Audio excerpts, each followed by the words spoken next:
Ayan. Hello.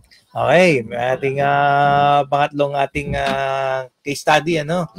Siya mismo nandito, partner, no? Siya mismo, yung pasyente mismo, no? Si Ginalyn Salye Saulan, no? Saulan. May edad na 39 years old, no? Nakatira sa Batasan Hills at ang diagnosis niya, partner, lupus, no? Ang kanyang hospital naman ay sa National Kidney Transplant Institute o NKTI. Ang hinihiling ni mami na po, no? Ay pang laboratory at medicine. Dati nagtatrabaho si nanay sa merchandise. So, receptionist po kayo doon, no? Hindi, yung asawa. Ang receptionist naman ng kanyang asawa. Saan po ba receptionist ang kanyang asawa? Along Commonwealth lang po. Commonwealth po. Okay. Okay, Nay. Magandang hapon. Nay, ha? Pwede pong kwento natin yung iyong nilalapit. Hindi. Yung sintomas po kasi marami. Hindi ako makatulog sa gabi. Kailan po nag-start yung tawag natin yung lupus erythematosus, tama, no? Okay. Isang autoimmune disease yan, no? Siguro in-explain naman yan ng doktor sa inyo na ano ang root cause niyan, paano yung nag-flare up yan, may panahon na nag-flare up, maraming factors. So, pakikwento, Ate Ginalyn, kung ano yung saan nagsimula? Ano po, nag-cramps ako. Yung talagang yung parang akala mo. Nagka-cramps? Opo. Noong una? Hindi, yung unang-unang bakit na-discover yung lupus nyo? Kailan yan? Kailan yung... Last year po, 1 year ago na. 1 year ago? Opo. Mahigit na po. Kasi, so, ano napansin nyo sa nung umpisa? Ano po, mayroon pong butterfly rashes. Yun.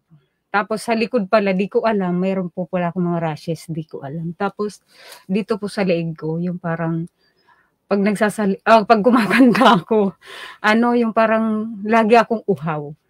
Kumakanta? Oo. Singer kayo?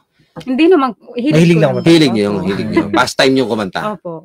Okay. So, nagpatingin kayo? Sige, pakikwento po. Nagpatingin. Actually, 2 po yung pinuntahan ko. Yung isa po kay Balmusina. Pwedeng banggitin. Sige po. Kay Balmusina po, dun sa Holy Spirit. Libre po kasi yun eh. Okay. Pati yung Ang inigay lang po sa akin is gamot, tsaka yung sa hilo. Yun, nahihilo din po ako nung time na yun. Baka kulang hormonal imbalance, kaya yun po. Tapos nung pangalawa po, nagpa-check up naman po ako sa East Ave. Doon po talaga yung findings ko po. Doon talaga na-diagnose ako as may lupus po ako. So, isabi nyo na. Opo. Bali, lumipat na lang po ako. Nag-private po ako. Sakto, sa NKTI po pala yung rheumatologist. Kaya dyan na lang po ako sa Roma. Opo. Kasi doon din po napupunta yung yung mga laboratory. Doon din po dinadala ng East Ave. Okay. So, mahigit isang taon na kayo nakikipaglaban sa lupus, no? Opo. Paano po ang gamutan, Nay? Pang-araw-araw na Actually po, nagkaroon ako ng anxiety, depression. Kasama yan? Opo, stress. Nung time na yun, yung parang di ko pa po tanggap na, sabi ko, wala akong sakit. Ganun po, ang dami ko pong napuntahan na lugar. Batangas, Bicol, tapos hanggang sa Pampanga. Kaya lumuwas lang po ako dahil nga, bakasyon, kasama ko yung mga anak namin. So, nag-unwind muna kayo, kumbaga, nag-isip-isip muna kayo, lumayo muna kayo ng lugar, mag-isip-isip, ano? Opo. Ano po yun na-overcome? Kailangan po maging positibo lang. Yun lang po yung sekreto, yung kahit ano po yung nangyayari sa buhay natin, kailangan po natin happy lang. Bawal ma-stress. Number 1 factor ng flare up kasi sa lupus, no? Sa lupus yung kasi may iinit na yan di ba? May ganun yan, di ba? Lalo pag mainit po, kalaban po yun. Pag malamig din. Pag malamig. Minsan pag nag-change, may sudden change of temperature, may effect, nilalamig naman ako. May effect sa isang may lupus sa kaya dapat nasa gitna lang ikaw. Karamdaman, no? Pag pag stress po ako, papasok ako ng kwarto, pinapabuksan ko sa anak ko yung aircon. Pag okay na, kalmado na yung katawan ko, patayin mo na. Okay na ako. So, yun ang before and after na picture na nakikita natin, Ate Gina. Maganda naman yun. Maganda pa naman. Model pala kayo nung una. Ha? Di ba?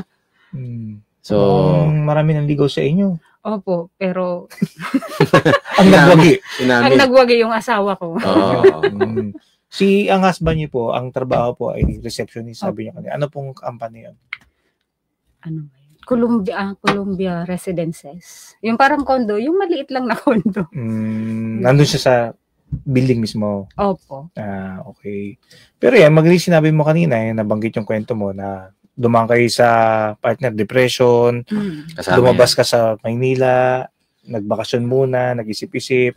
So, sinabi nyo, overcome nyo, no? Opo. Ano po yung trigger nyo ng overcome nyo? Paano nyo natanggap talaga na, ito, may sakit na kayo, ito na yun, harapin ko na lang. Dati kasi, parang di ko tanggap na meron akong ganun. Actually, nagpal-albularyo po nga po ako. Ang dami namin pinuntahan. Marami nagsasabi na, huwag ka masyado mag-isip. Yun ang ikababagsak mo. Pero parang di ako kasi ang dami nangyari sa akin eh. Yung parang may takot. Akala ko, totoo, yun pala, guni-guni ko lang.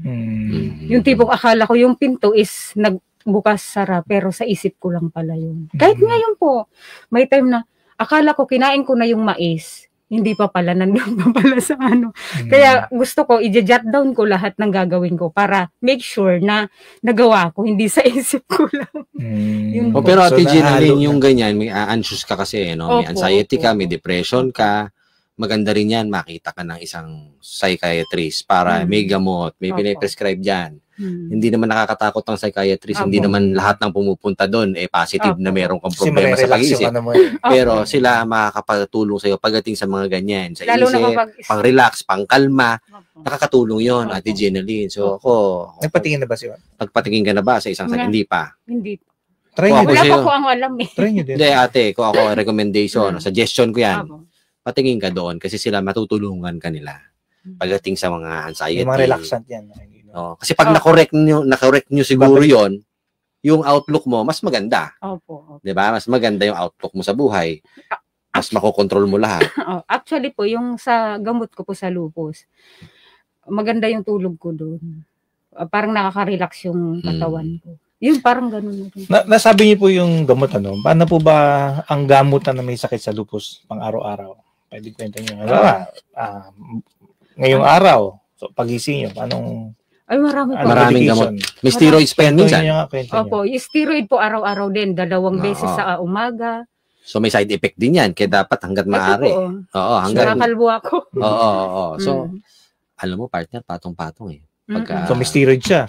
Steroids yan. O ano pa? Wala naman antibiotic yan eh, kung hindi naman hindi naman kailangan. Hindi. Yung sa puso. Oo. Pero actually po, yung sa puso, mas lalo akong tumataas yung BP ko. Yun po yung... Pero sa series yung inject? O tablet? Yung ngayon po, tablet yung binigay sa akin. Pero nung nasa istab ako, inject sa akin. Tapos, meron pang tinitake. Ang dami. Ang dami yung So, yun ang inilalapit ngayon ni Ate Jenaline, yung pantustos doon sa napalimpak-limpak at napakaraming gamutan. At mamahal yan, alam kong mahal yan kasi meron din tayong naging kaibigan na merong lupus na hanggang sa ngayon ay lumalaban pa rin pero mas maganda na yung niya. Nagpa-psychiatrist din siya. So, tama yun, Ate Jenaline. So, mas maganda. Hindi naman yan, basta makokontrol mo lang yung sarili mo. Iwasan yung flare-up. No? Kasi kahit naman sino partner, no, biglang magkakaroon ng ganyang sitwasyon, di ba, na hindi mo na-expect, na sa dami-dami ng tao, di ba? Kumbaga, akin binigay, parang part yan eh. So, maganda yung sinabi ni partner Albi na patingin din. Para mas relax kayo, hindi kayo nag-iisip. Kaya niya, hindi kayo nagsusulat. Kung ginawa mo na ba, hindi, kung ano na pumapasok. Kumbaga, dagdag yung ginhawa sa iyo. Maganda yun. Ako kasi mahilig akong magsulat, magbasa. Pero may time na parang sumasakit ang ulo ko. Tinitigilan ko na. Pero kitang-kita, Ate Jenaline, yung mga rashes mo, yung mga sugat, pakita mo sa ating mga kababayan na meron nga talaga siyang mga yan yung mga remnants ng mga pag nag-flare up ganyan talaga diba? Dito po meron. Tsaka dapat lagi ka nakamask, no? Sa araw hindi po pwede magpa-araw kaya siguro naka-long sleeve si Ate Jenaline kasi mag-flare up yan pag nag-aaraw, no? So mabilisan lang Ate Jenaline, magkano yung estimate mo ng mga gamutan mo sa isang buwan? Mga 25. Hindi ko pa na-compute lahat yun. Sa kabuuan, sa tingin mo? Estimate mo, 30. Sa isang linggo. Hindi, isang buwan na po yun. Isang buwan? Ay, isang buwan na? Oo. Ba? Okay. So, Ate Jenaline, ganito. Yung pabuwan-buwan ng hingi mo ng tulong, napakahirap nun. Baka ma-stress ka pa. Yung serbisyo publiko sa Abante Radio, sasagutin yung hanggang 160,000 mo worth na GL sa NKTA. Para ilang buwan yan, ha? So, wala kaintindihin, ha? So, Ilang buwan yun? Matagal yun. Matagal yun. So, ano mensahe mo, Ate Ginaline, sa amin? Sa serbisyo publiko, sa Abante Radio? Parang wala akong masabi. Kasi talagang nilakad ko talaga yung, kahit na, ayaw nga ang payagan ng asawa ko sabi, GL lang yan. Hindi pwedeng GL lang. Kasi sabi ko, every 2 weeks ako nagpapacheck up. Kahit na maliit na bagay ibigay niya, kahit maliit lang ibigay sa akin, malaking tulong po yun. Totoo po yan. Ito po yung GL, yung Opo. 160 sa GL. In a form of GL, guarantee letter. Good pero as cash naman. good as cash yan, dinededuct na lang yan ng Opo. NKTI sa'yo. Opo. No? Pagka ginagamit mo. Okay? So, yun. Kaabanting Paulo, yun ang natin kay Ate Ginaline para tuloy-tuloy ang kanyang paggaling. No? Matanong ko lang ulit. Makontrol. Ilan ang anak niyo? 2 po. Ilan taon na po sila? Isang 7, tsaka isang 4. Isang 4. Sino po nagbabantay, nag-aalaga? Actually, iniwan ko nga Pero yung asawa kasi, 4 pa siya uwi. Pero sabi ko, may pupuntahan ako. Anong gagawin mo dun? Pero di ko sinabi na, yun nga yung mababroad. Napanood niya na ngayon. Ay, di po siya mahilig mag-graduate. Abuti na lang. O ibalita mo na yan sa kanya pag uwi na, ito naging resulta. Positive dapat Oo. Yun kasi, pero under pressure siguro, kaya minsan mainit yung ulo. Yan, Okay. yun lang. Basta, yung sa inyo naman, siyempre, ginagawa niyo yung ayaw mo rin maging burden. Diba? Opo. Dahil, tama naman. So, yun. Antayin nyo na lang po yung tatawagan po kayo ni Angel, no? Yung sino kumausap sa inyo. Ayusin po yung proseso niya ng papel. Opo. Thank you po. Okay po. Ate Ginaline, we wish you well, Kailangan, ka. No, advice po ni Alvin. Positive lang, Opo, positive Opo. lang, ha? Wala kasi akong alam kung saan pupunta. Ito Yung na. psychiatrist. Psychiatrist, pero sa NKTI yan. Meron. Pwedeng magtanong doon, ate. Okay. Pwede doon. Explore mo siya. Opo. Meron yan. Para makatulong Para may din sa'yo. gamot din po kasi yan. Oo. Para ma-relax kayo. Na, ate, Maraming salamat po. Always think positive Opo. na maralampasan mo lahat yan. Opo. Pero, laging dasal at panalangin sa Yes, taas, ha? opo. Huwag makakalimot. Opo. Thank you po. Okay, Sige Ate po. Ginaline. Okay. Salamat, Ate Ginaline, Thank you ha, po. mami? Okay, okay. God bless po sa Ingat inyo. po. Sige, God bless din. Okay Okay, po. Ate Ginaline. Thank you.